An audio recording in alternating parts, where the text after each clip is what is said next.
My name is Joe Peroni, and this is the Rise Above Project. And today I want to talk about the best gift that you can give your parents or your partner. Now, before I actually give you the answer, I want to tell you a story. I had gone to a therapist about 30 years ago. And the reason why I was going was because I was very close to buying my first house. And I was proud of that. I was happy about that. But it also came with a lot of guilt. And the reason why it came with a lot of guilt was because when I was very young, I had already made the decision that I didn't want to go through a life where I didn't have a college degree or I didn't have at least the means to have a good job, to be able to make the amount of money that it would take to be a secure person. And the people around me in my closest family, nobody had a college degree. Everybody was struggling for money. It was basically a life where they lived paycheck to paycheck, and every decision was not a decision of whether you like something or not. The decision was based upon if you had enough money. And I just didn't want to live like that. And so I was known as, or called by my family as, being a very selfish, self-centered person. But I never saw it like that, but I bought into it, that I was this horrible, bad, very selfish person. But in reality, I didn't have anything, and I didn't want to live my life like that. And so I had to do a lot of things that were self-centered in order to get the things that I needed. And somebody like my sister, who is a really, really great person, a really nice person, when she was young and as she grew older, she tended to do more things for her family and would put her family first. And in doing this, there was I would say, put herself in a lot of, let's say, difficult financial positions. And I certainly did not want to be that way. So I did not put my family first. I would put myself first in order to get the things that I needed. So now, when I was on the precipice of being able to be what I would call like a middle-class human being for the first time, a person that could listen to music and not have to worry about somebody banging on my wall because I was playing music too loud, or the only way I could really listen to loud music was with headphones. We couldn't even talk too loud in a room because, again, you would hear a banging on the other side of the wall because that was their living room. Or, in the one apartment that I had most of my life, my bedroom where I would play my music was the back, it was in somebody else's living room. So if we talked too loud, we did anything, we played music. And anyway, the thing is that I never lived a life where I had any amount of independence. I had to worry about every little thing around me all the time. And I grew tired of that. So I had a lot of guilt when I was able to buy my first house, because at that time, still nobody in my family had a house. And I was able to put myself in a position to do that. One of the things that this therapist told me, and it stuck with me for a lot of years and it changed my life, it was also one of the reasons why eventually I did want to become a therapist, is that she said, well, do you need to be worried about? And I said, no. She said, are you independent? I said, yes. She said, if anything bad happens to you, is it most likely that you can land on your feet because you have an education and you know people now? And so basically you don't have to be worried about at all. And I said, well, that's probably true. And she said, well, I don't know if you know this, and she said, you might know this when you have children, is that the best gift that you can give to your parents is to be able to be a person who can stand up in the world where you don't have to be worried about, where nobody has to worry about your well-being or your security. That makes parents go to bed at night very easily, that they don't have to sit there and worry about everything. And I thought about that and I said, I could buy into that. I think that might be true. I said, however, I don't think the way I was raised or my parents are, or anybody in my family thinks that that's true. It's more like, well, you're still the selfish guy. You only think about yourself. That's a bad thing to do.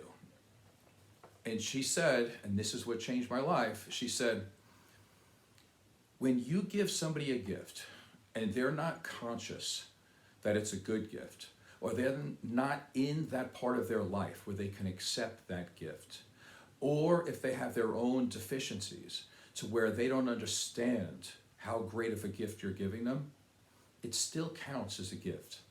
Just because they don't know how to receive it doesn't mean that you're not giving it. And I thought about that, and I thought, this is true. It's for sure true.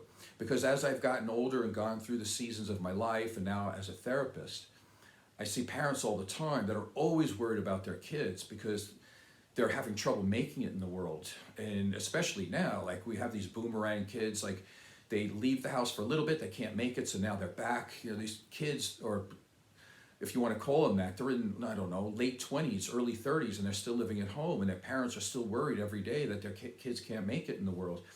And I think about that, and it's like, well, what gift can these kids give their parents? And it would be, well, to be an independent human being, that would be the gift. Be a person who others do not have to worry about your well-being and your security. So what types of qualities are we looking at for this to happen? Well, like I've said, you need to be independent. You need to be a responsible person. You need to have the ability to take care of yourself physically and emotionally. I see this too, and again, it's not just parents, it's for your partner. Like, how many men out there do I know that don't even go to the doctor, right? They have to have their wife tell them to go to the doctor, or to keep bugging them, or the word we like to use, they nag them to go get their health checked out. And I look at this and I go, you're not giving a gift to your partner here. Why? Because there's a lot of problems that you can have that don't have to be problems if there's early detection. So why are you putting yourself and your family in such a bad situation here? Like, why do people have to worry about you to that degree? They shouldn't have to. You should be able to take care of yourself and not have other people care more about your health than you do. So I think that's just basic. In order to give your parents or your partner a gift, I think you need to be able to handle life challenges. We'll go a little bit more with that in just a second. But all of these things that I'm talking about, it leads to alleviating any unnecessary stress or burden on the people around you. That's what I'm trying to get at. So if you don't think you can do it for yourself, at least be strong enough to do it for the people around you who do care for you. Why would you want to put them in a position where they have to spend part of their emotional energy worrying about if you are going to do the right things? So some of the qualities that we need, one of them would be self-reliance. To take initiative to solve your problems and manage your life. And under the heading of this, I would say, learn to live within your means. I know people that make six-figure salaries, and yet their spouse is being driven crazy because of the overspending that happens, and they still live paycheck to paycheck, even if they make six figures. Why should this be happening, and why should you be dragging other people through the mud like this? It doesn't make any sense. Know how to handle your finances. Know how to invest money as opposed to just spending money. What else? A healthy lifestyle. You want to be able to prioritize your mental and physical health through nutrition, exercise, self-care practices. Again, like going to the doctor, that's pretty basic. I've got plenty of clients when I'm dealing with marriage and family therapy where one or both partners has some type of health problem, and yet they don't do a flat-out thing to make it any better. So why do you want to be a ticking time bomb to have a heart attack every day, and your partner has to know this? And part of the fix for this, or part of the solution, is just to eat a little better and maybe go for a walk, and you don't take the time to do that? Again, the best gift for your partner is to be able to be a person that they don't have to overly worry about. So, healthy lifestyle, you need to follow through on that. Another big one that I noticed is emotional maturity. Like, you need to be a person who knows how to handle tough times and disappointments without making things worse. There's a saying out there, and it says, like, bad things happen in threes. Well, of course, I don't believe that. But I do believe this: bad things can happen in 3,333 if you allow it and you don't know how to stop bad things. Because if you're on the road to where bad things are happening, you need to be able to look at the problem and find the solution instead of complaining about it or whining about it. You need to have the emotional maturity to do the right things in order to solve problems. You need to learn how not to let anxiety, depression, insecurities, anger, fear of rejection, fear of abandonment, any of these things. We can't let any of that get in the way of being present with your partner, or present with your children, or present with your partner, you're at school, at work, whatever you're doing. We can't allow this to happen. Why does this happen? Again, people have difficulty dealing with their emotions, and they're not fully present, let's say, with their spouse. And so their spouse wants to emotionally connect to them, and this person is still thinking about work. They're still thinking about this problem, the other problem, the other thing. And again, you're not being a type of person that can settle the people around you. People are going to worry about your well-being. And it's interesting because I hear this a lot too. People will say, well, I suffer from anxiety. I suffer from depression. And that's probably true. A lot of people have that. But what I would also add to that is that if you are suffering from anxiety and depression, so is everybody else around you. So again, it's not just a thing to say, ooh, awesome, I saw this thing on TikTok, everybody has anxiety, so I have it too, and I'm proud of it. No, you have to learn how to deal with it. You have to learn how to try to get to the solution to fix it, because you're not just being hurt yourself, you're hurting all the people around you. And if that feels that it's too difficult to hear from me, again, we need more emotional maturity, because you need to be able to look at the problem and say, how can I fix this? Not how can I be more of a victim? So again, we're looking for ways to be more present with our partners, with our children, and whenever we go to work, or if you have a business, you want to be present while you're there. Don't let your own problems inside get in the way of that. Let me add a couple more, just because I like these. These are basic virtues as far as Aristotle would say. He would talk about chastity, and it's not the chastity what we think of not having sex, but it's the ability to overcome temptation and to remain unaffected by worldly desires. Now, I look at this as because I've had to do this my whole life, right? It will live within your means. Don't overspend. Follow a budget. Don't look at the guy down the street because he has a better car than you. Like, none of this matters. I actually got into a conversation the other day with somebody about this, and they said something like, well, Patrick Mahomes, the quarterback for the Chiefs, he's like, obviously he has millions upon millions of dollars. They said, would you rather be him than you? And I thought, well, that's an interesting question, because when I look at Patrick Mahomes, I've been doing bodybuilding all my life. Now, I'm almost 60 years old. Patrick Mahomes, I don't even think is 30. But when you look at his build, he has skinny legs, skinny arms, doesn't have abs. Like, I wouldn't want to look like him. I definitely wouldn't look like him. If it was a bodybuilding contest today, me at 60 years old, who I'm not even fully invested in bodybuilding right now, I would still beat him in a bodybuilding contest, and I'm twice his age, right? So no, I wouldn't want to be him, because I wouldn't want to look like that, and he just looks like your average guy to me. That's just not something that I would want. Like, I loved living the life of a bodybuilder all these years. On top of that, can he outspend me or buy a better car? Sure he can.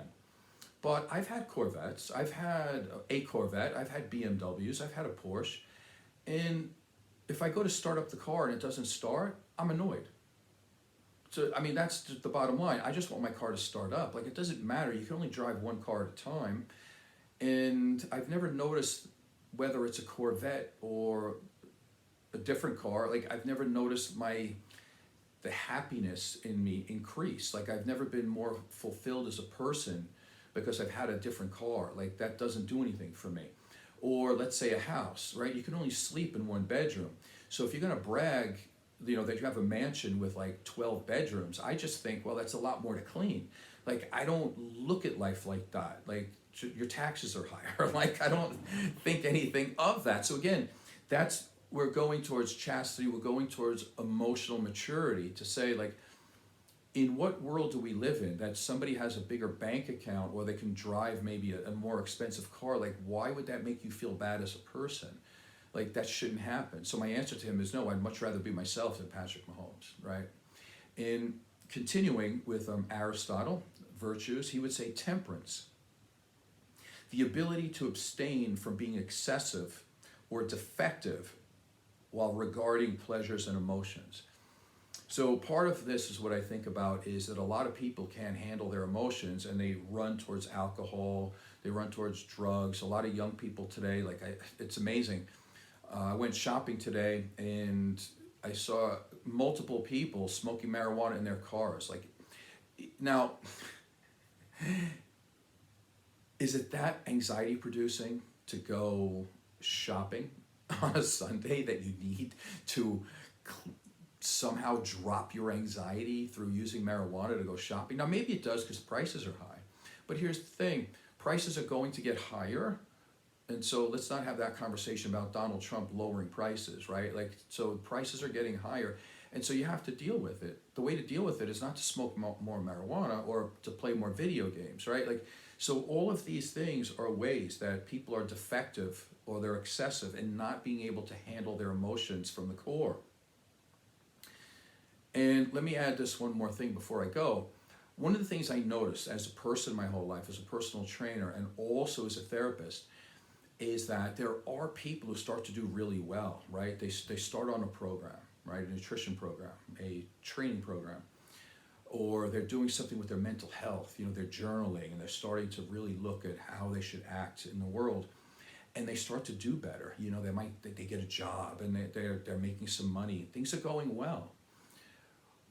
But what I've noticed a lot is as they get traction and they start to go up that hill and they're going and they're going and they're going, for some reason, a lot of these people, when they mess up, it's like they lose all traction and they end up falling all the way back down that hill or that mountain.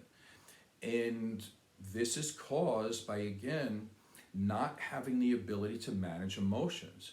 Because everybody makes mistakes. And if you make a mistake, it doesn't mean that you're a mistake. And it doesn't mean that you can't get up tomorrow and start again. And so again, if you're the type of person that blows up your life and you can't get traction for very long, you're not the type of person that's going to alleviate the stress of the people around you. Like I said, you want to be a person where people don't have to worry about you. And if you're a type of person that when you start to do good, what happens is you quote unquote self-sabotage, that then you destroy your life again, you're not the type of person that people can be comfortable around you. So the fix is to kind of practice what I've been trying to say during this show, right?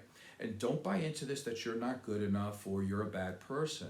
I've had enough of it in my life, people trying to tell me how selfish I was, and conceited was the word back then. And by today's standards, they would say the word narcissist. You're a narcissist, you're terrible, you only think about yourself. And that's not true, because what happens is, if you're doing the right things in your life to set yourself up to get a good education, to get a good job, to be physically healthy, to be emotionally healthy, that's not narcissistic. It's actually, in a way, you're doing it so you can be a better provider for everybody around you. And when people talk to you, when they're around you, when they love you, they like you, they care about you, all of these people can be 100% confident and comfortable that you don't have to be worried about. And that is worth everything. That's not narcissistic. You could actually say it's covert narcissism, in a sense, to always fall short in your life, to always complain about emotions and feelings and you can't deal with it. You had to tell your boss off, and then you got fired again. I heard so many people, they let their emotions get in the way, and these are the people that I have to talk to that are in jail, right? Or they just got out of jail. These are some of the clients I get. And they'll all tell you that they all had the best reasons to go off on their boss or their partners, but you don't. So do the right things, put yourself in the best possible position so you don't have to rely on other human beings and you don't have to rely on the government, and people can be comfortable to be around you. Again, let me reiterate, because I think it's super important. It helped me 30 years ago and it changed my life. Do your best to be a gift to your parents and to your partner and to your children. And what is this gift? Be a person that nobody around you has to worry about your well-being and security. And they don't have to worry about if you're going to fall off the wagon or any of these things. There might be only one time in your life that they're going to probably worry about you, and that's the time that we get to that inevitable point when we die. But other than that, you do not have to be a burden on the people around you. Hopefully you've learned something today. My name is Joseph Peroni. This is the Rise Above Project. Please subscribe and tell a friend. Thank you.